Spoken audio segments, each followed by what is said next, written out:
Jack saw his paralyzed grandmother playing basketball. Jack chased after her, running back home. But when he breathlessly returned home, he found his grandmother lying on the bed. 来，你刚才明明在打篮球。你这孩子糊涂了吧？我一个老瘸太太上哪儿打篮球去啊？奶，你鞋都跑掉了。Then, Jack's simple mother, Anna, anxiously walked out of the empty room. This strange series of events weighed heavily on Jack, and he couldn't help but wonder if life had already been planned for him. Jack came from a poor family. When he was young, he had to wake up before dawn every day to prepare medicine for his paralyzed grandmother. After doing chores, he would run 5 kilometers to school. Jack envied those classmates who could take the bus to school, but he never complained. As Jack grew up, his father, Henry, entrusted him with the family savings. Jack saw the store's advertisement, 7-day, no questions asked returns. Unable to resist, he used the money to buy a tablet. Jack hid the tablet in the toilet tank, planning to return it within the 7 days. But the tablet got waterlogged. The boss refused to refund the damaged tablet, so Jack had to collect water bottles to sell for money. When his classmates saw him, they gathered around and mocked Jack. They even knocked the bottles out of his sack. Jack cried while picking them up, his self-esteem crushed. One day, Jack's talent for long-distance running was discovered by the PE teacher. Henry promised to fully support Jack's dream. But the next morning, Jack woke up to find his legs paralyzed. The doctor informed him that he would never be an athlete, but Jack didn't know that Henry had applied anesthetic to his legs while he was sleeping. As Jack grew older, he began noticing more and more strange things around him, until that day, when he left school early and caught his grandmother playing basketball. But then he was told by his father that his grandmother had passed away during the night. At the funeral, Jack was heartbroken, but he didn't forget his suspicions, so he deliberately tested it. Those people, of course, walked straight into his trap. Then Jack returned home, remembering that his mother, dressed splendidly, had walked out of the empty room. He explored his parents' bedroom and found a strange iron door. Jack realized that his life was being watched. The only place he could escape surveillance was the college entrance exam hall. So, he submitted his paper early. He took a picture of himself being kidnapped, put it in his backpack, and threw it back into the yard. Jack hid on the roof, watching as everyone in the yard rushed out. Then Jack went to the iron door, stepped into the cage created for him. Looking at the surveillance cameras in every corner of the yard, and the various academic analyses about himself, Jack's world collapsed in an instant. What shocked Jack the most, but was not so unexpected, was that his beloved grandmother was also on the wall. 季爷，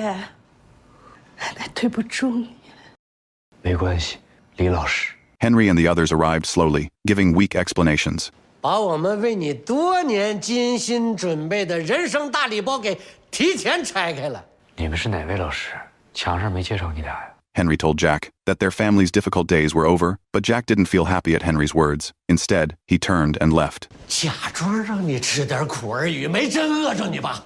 善意的谎言从来就不是欺骗，是爱，是最高维度的爱。The great love. But Jack didn't stop at Henry's words. Instead, he walked out of the cage that had confined him for 18 years.